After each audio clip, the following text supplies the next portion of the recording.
So, brother, I went from a Western dentist to a Western sheriff and got married to a bandit. This is not what I signed up for. Good afternoon, everybody. Once again, I'm back to doing another one of my iconic movie reviews, and I'm doing another Western time movie this time. And can you believe it, from the title and thumbnail, I'm actually going to review a Don Knotts comedy called The Shakiest Gun in the West. Now, can you believe that I never actually done any videos related to Don Knotts himself? I know, it's hard to believe that. I never actually did any type of videos, or at least any particular movie review starring Don Knotts. Man, I blame myself for this. Well, to change all that, I feel like this is the perfect opportunity to review The Shakiest Gun in the West. Now, if any of you are like big Don Knotts fans, you might have heard about this movie before. Whether you own a VHS and DVD copy of this movie like me, saw it on TV at some point, if you're channel surfing, or at least saw it in theaters years ago. But just in case you have no idea what this is about, here is the description on the back of the VHS tape. Don Knotts stars in the funniest Western ever as dentist Jess Heywood, who goes to the frontier in the 1880s. Setting off in a stagecoach, Jesse is held up by two bandits, but Jesse managed to get to Missouri where he is to join a wagon train in a hotel lobby. There, he is swept off his feet by Penelope Bad Benny Cushion, played by Barbara Railheads. I hope I'm saying that. I hope I said it right. One of the bandits who held up his stage. Oh boy. She was captured by the sheriff's posse and made a deal to track gun smugglers in return for her freedom. He is eager to marry her and she quickly agrees, but only so she too can join the wagon train. Jesse knows nothing about Penny's mission and winds up defeating her against a gun-smuggling Sanooks Indians and Arnold the Kid. Penny is a crack shot and saves Jesse each time, letting him think he is the gun expert, but he's really the shakiest, funniest gun in the West. Oh, I get it now. Now, believe it or not, I did watch this movie a long time ago, and I'm guessing this was like back during either my elementary school, middle school, or high school days, and I just end up forgetting all about this movie. So I guess you could say that I'm technically revisiting this movie, without this being like a revisit edition review. And again, it has been a long time since I've seen this movie. So after watching this again for the very first time, and oh Lord, who knows how long, I can see how and why this is still a hilarious movie back in the 60s. A great tribute to the Old West. Has a great plot with a beginning, middle, and end. A lot of great funny moments. A great casting choice.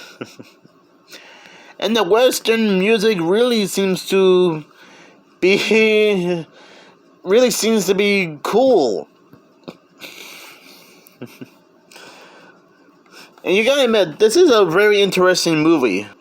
And so, in a nutshell, Don Knotts plays Jesse Heywood, who wants to be a dentist in the Old West, but by accidentally gets mixed up in some wacky shenanigans by his somewhat wife, Penelope Cushion, who is an undercover Western agent trying to uncover a gun smuggling operation. And that's basically the entire movie in a nutshell. And again, this is one of those movies that I haven't seen in a long time. And I cannot believe I forgot about this. It's weird that I somehow have memories of this movie but don't remember much about it. And I'm guessing I should have looked at some clips of it, just to make sure that any scenes look familiar.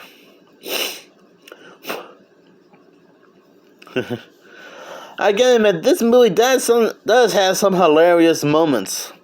Like when the citizens in the hotel room asked Mr. Heywood to check out the lawyer who got shot. At first he was trying to check out his mouth to see if he had any cavities, only for Penelope to correct him by pointing out the blood on him, on the lawyer, and Mr. Heywood actually fainted.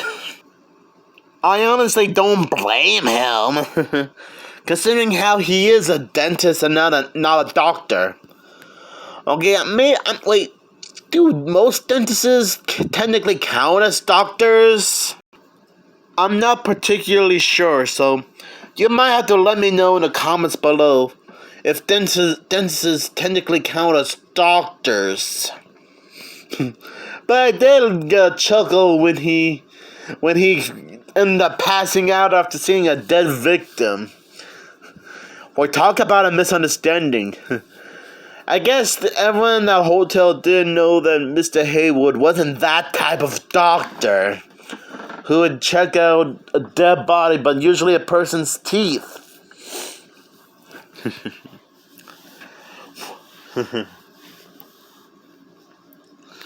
You can admit, this movie does have a handful of interesting villains. I mean, to be fair, the description of the VHS tape did mention some gun smugglers, Indians, and Arnold the Kid on here. I did like how when Penelope was captured by the Indians, Jesse Heywood had to go undercover as a female Indian and try to rescue Penelope. While trying to deal with the gun smugglers and the Indians. And back then in the 60s, dressing in drag was kind of funny. But nowadays in modern time, probably not anymore. Now, I have been very familiar with Don Knotts for a while now.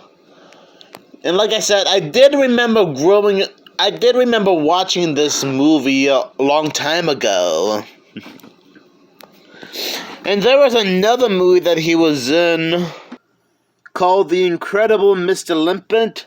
Another movie that I remember watching but haven't seen in a long time. And he even made a guest appearance on the new Scooby-Doo movie. As you can see right here on the DVD release of the Hanna-Barbera Diamond Collection version of the best of the new Scooby-Doo movies, along with Batman and Robin, Laurel and Hardy, and the Three Stooges, for example. And I do have this bootleg disc of The Ghost of Mr. Chicken, another Don Knotts movie. And yes, he was also in Chicken Little as Mayo Turkey Lurkey. And I think that was like the last movie he was ever involved in. And it's a shame that I missed my chance to meet Don Knotts. Well, I guess I was like a few decades too late to meet him, but even if I didn't get a chance to meet Don Knotts in person, he is still one funny man. I mean, I have nothing against other comedians like Jim Carrey, Robin Williams, Adam Sandler, Jim Varney, and so many more that I can name off right now, but we'd be here all day. But Don Knotts does have a likable personality. He does seem like the type of guy you'd like to hang out with, either as a friend or a relative, if you know what I mean. And yes, I'm still aware that Scoobytopia made a video about Mystery Incorporated teaming up with Don Knotts 2 times in a row, as well as the Three Stooges twice in a row. Which I might leave his video in the description down below for you guys to check out. You know, I'm still glad that I got a chance to revisit this movie again for the first time. Because I completely forgot all about it. And I did laugh about how the two bandits were ganging up on Jesse Heywood and the other passengers in the stagecoach. And he ended up being petrified with fear. Like he was so scared he became as stiff as a statue. But does that make sense? But it shows how scared he was. Honestly, I don't blame him.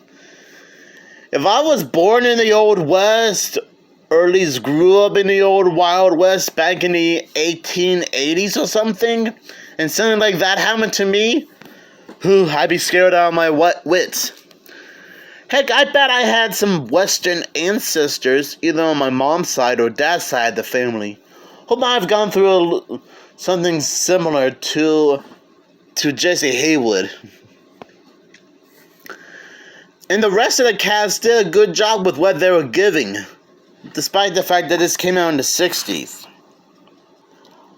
I'm not particularly sure what happened to the actress playing Bad Penny Cushion, Barbara Rhodes. Not sure if she's still in the acting business, retired already, or long dead already. So you might want to let me know in the comments below what happened to the actress playing Bad Penny Cushion. And you know, I'm actually glad I got a chance to revisit one of Don Knotts' movies.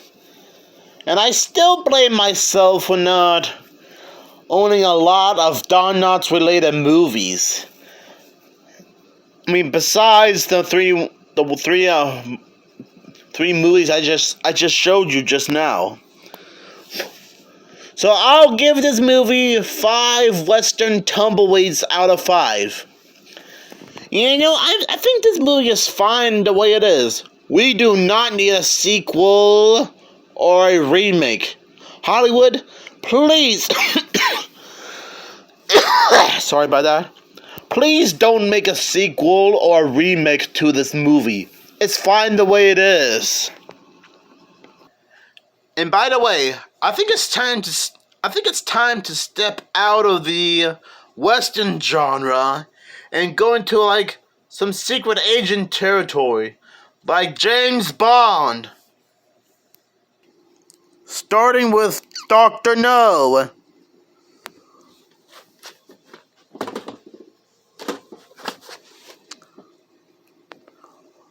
Followed by You Only Live Twice.